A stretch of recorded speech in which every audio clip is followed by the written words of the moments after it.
নমস্কার, হর হর মহাদেব, জয় মহাকাল।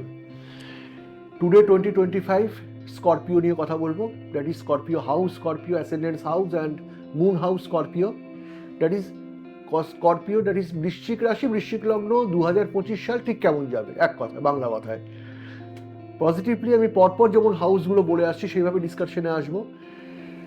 রাশি অনুযায়ী ইওর মেন্টাল স্ট্যাটাস ওভারঅল ঠিক থাকবে, কিন্তু হাজব্যান্ড ওয়াইফের রিলেশনশিপের জায়গাটা নজর রাখবেন। হাজব্যান্ড ওয়াইফ রিলেশনশিপের জায়গাটা কিন্তু একটা ডিস্টারবেন্স আছে। ন্যাচারালি মানসিক জায়গায় একটা অশান্তি বা কষ্ট আসবে। হেলথের পজিশন থেকে overall health position overall marking ঠিক আছে, কিন্তু বিশেষ করে স্পাইনাল কর্ড বা lower part of the bodies ওপর কিছু কিছু প্রবলেমস অ্যান্ড ডিস্টারবেন্স দেখা যাচ্ছে। বোন রিলেটেড কিছু প্রবলেমস দেখা যাচ্ছে, সেখান থেকে একটুখানি অ্যালার্ট থাকবেন। ওভারঅল তাছাড়া বাকি ঠিকঠাক আছে। সেকেন্ড হাউসে যদি আমি চলে আসি, দ্বিতীয় স্থান, that is your monetary side, পয়সা করি, অর্থকড়ির জায়গা, ধনস্থান যেটাকে বলা হয়, অর্থকড়ির জায়গা সেকেন্ড হাউস অ্যান্ড মারক স্থান। তো সেই জায়গা থেকে অর্থকড়ির জায়গা, যারা ব্যবসা করছে তাদের ক্ষেত্রে আমি খুব বুঝে খরচা করতে বলবো। টাকা পয়সার জায়গাটা নিজের কন্ট্রোলে থাকলেও অনেক ক্ষেত্রেই নিজের কন্ট্রোলে থাকবে না, সেটাকে বুঝে খরচা করতে বলবো। আর যারা চাকরিজীবী রয়েছেন তারা হিসাবের বাইরে কিছু অর্থ খরচা হবে। প্রফেশনে যারা রয়েছেন হিসাবের বাইরে অনেকটা টাকা খরচা হবে, যে টাকাটা মনে হবে পরে আমি একটু কন্ট্রোল করে খরচা করলেও ভালো হতো, কিন্তু পারবেন না, সেটা হবে। আর সেকেন্ড হাউসের ক্ষেত্রে আরেকটা সাইড, যে সাইডটা হচ্ছে মারক স্থান যেটা বলা হচ্ছে, সেকেন্ড হাউসে এই বছরটা স্করপিওর ক্ষেত্রে জল থেকে খুব সাবধান থাকবেন। ওয়াটার বডি এই জল থেকে যাবেন, সবই করবেন, সব কিছু আনন্দ করবেন, কিন্তু একটু সাবধানে কাজ করবেন, কারণ কিছু না কিছু একটা বিপর্যয় একটা ইন্ডিকেট করছে। দেন আমি চলে আসবো থার্ড হাউস, যে রিলেশনশিপের জায়গা। ওভারঅল একটা মারাত্মক একটা ঝগড়াঝাটি, অশান্তির একটা সম্ভাবনা, ঠিক আছে, নিজের কাছের ভাই বোনদের মধ্যে থেকে। তাছাড়া নিজের কাছের যারা বড়জন গুরুজন রয়েছেন এবং ছোট রয়েছেন, প্রত্যেকের জায়গা থেকে এই বছরটা খুব একটা সুখকর নয়। তবে কর্মের কিছু ফল রয়েছে, চেষ্টা করলে অনেকটাই সেটা ম্যানেজ করতে পারবেন। নেক্সট ফোর্থ হাউসে চলে যাব, মাতৃস্থানের জায়গায় চলে যাব। ফোর্থ মিনিস হচ্ছে জেনারেল স্টাডি, মাতৃস্থান। আর কি আছে ফোর্থ হাউস, বাস্তু এবং গৃহ। সেই জায়গা থেকে ফোর্থ হাউস যারা জেনারেল স্টাডি করছে তাদের ক্ষেত্রে, যারা এই বছরটা স্ট্রিম সিলেকশনে আসছেন, সায়েন্স, কমার্স, আর্টস, সেই জায়গা থেকে জুপিটার যদি কারোর ফেভারে থাকে তাদের ক্ষেত্রে আমি বলবো commerce and humanities always good. আর জুপিটার ফেভারে নেই, অথচ দেখা যাচ্ছে যে স্যাটার্ন ফেভারে রয়েছেন, মার্স ফেভারে রয়েছে, সান ফেভারে রয়েছেন, ভেনাস ফেভারে রয়েছে, যাদের বার্থ চার্ট কন্ডিশনে, তাদের জন্য সায়েন্স অলওয়েজ গুড এই বছরটায় স্করপিওর ক্ষেত্রে। তাহলে দুটো সাইডকে আমি ডিভাইডেড করলাম, এইভাবে এগোবেন। মাতৃস্থান ওভারঅল একটা মার্কিংয়ে থাকবে মায়ের জায়গা থেকে, বিশেষ করে মার্চের পর থেকে সেপ্টেম্বর পর্যন্ত মাতৃস্থানীয় বা মা যারা রয়েছেন বাড়িতে, মা যে রয়েছেন বা মাতৃস্থানীয় যারা রয়েছেন, তাদের হেলথটা খুব সাংঘাতিক খারাপ হবে, ডেটোরেট করবে হেলথ।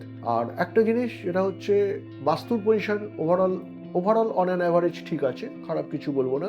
নতুন কোনো প্রপার্টি পারচেস করলে অলওয়েজ আপনারা চেষ্টা করবেন এই বছরটায়, যারা ফ্লোর যখন চয়েস করবেন, 5th, 6th and 9th and 11th, এই চারটে ফ্লোরের ওপরে জোর দেওয়ার চেষ্টা করবেন। এই ফ্লোরগুলো আপনার লাইফের একটা অ্যাসেট হয়ে থাকবে, এটুকু বলতে পারি।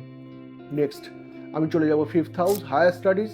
এই বছরটা হায়ার স্টাডিজের কাছে কিছু বাধা আছে, স্করপিওর বাধা অবশ্যই আছে, কিন্তু সেই বাধাটা দিস ইয়ার ওভারকাম না করতে পারলেও নেক্সট ইয়ার ওভারকাম করে যাবেন। 2027 ভেরি গুড রেজাল্ট পাবেন, এটুকু বলে রাখলাম। নেক্সট আমি চলে যাব হচ্ছে কানেকশন, ফিফথ হাউস কানেকশন। এই বছর কানেকশন সবার জন্য ভালো হবে না, বিশেষ করে দিস ইয়ার যাদের স্করপিও, বৃশ্চিক লগ্ন, বৃশ্চিক রাশি, 2025 ইয়ার, বিশেষ করে যারা নতুন কোনো প্রজেক্ট তৈরি করতে চাইছেন, নতুন কোনো প্রজেক্ট নিয়ে কাজ করতে চাইছেন, প্রজেক্টকে ডেভেলপ করতে চাইছেন, তাদের জন্য এই বছর কিন্তু আমি মনে করি একটা অ্যাওয়ার্ড পাওয়ার মতো ইয়ার। সুতরাং একটা সাংঘাতিক ভালো ডেভেলপমেন্ট পাচ্ছি। অথচ এর পাশাপাশি দেখা যাচ্ছে আদার্স যে কানেকশনগুলো যাইবে, বিভিন্ন যে যোগাযোগগুলো থাকে, সেগুলো ঠিক অন অ্যান অ্যাভারেজ একটা অ্যাভারেজ মার্কিং রয়েছে। খুব ভালো গ্রাফ পাচ্ছি না, আবার গ্রাফটা একেবারে গ্রাউন্ডেও পাচ্ছি না এই বছর। That is your seventh house marriage house and business house. Six হাউসের পজিশন অন অ্যান অ্যাভারেজ রয়েছে। সেটা নিয়ে বছর কত কথা বলবো না। 7th হাউসে ডাইরেক্টলি ঢুকলাম, আমি চলে গেলাম। 7th হাউস বিজনেস হাউসের জায়গা থেকে স্করপিওর ক্ষেত্রে এই বছরটা ম্যারেজ পজিশন বা ম্যারেজ হাউস খুব একটা ভালো পজিশনে নেই। বিয়ে আমি অবশ্যই করবেনই না বিয়ে এই বছরটা, সেটা বলবো না, কিন্তু ভীষণ ভাবনা চিন্তা করে এগোবেন।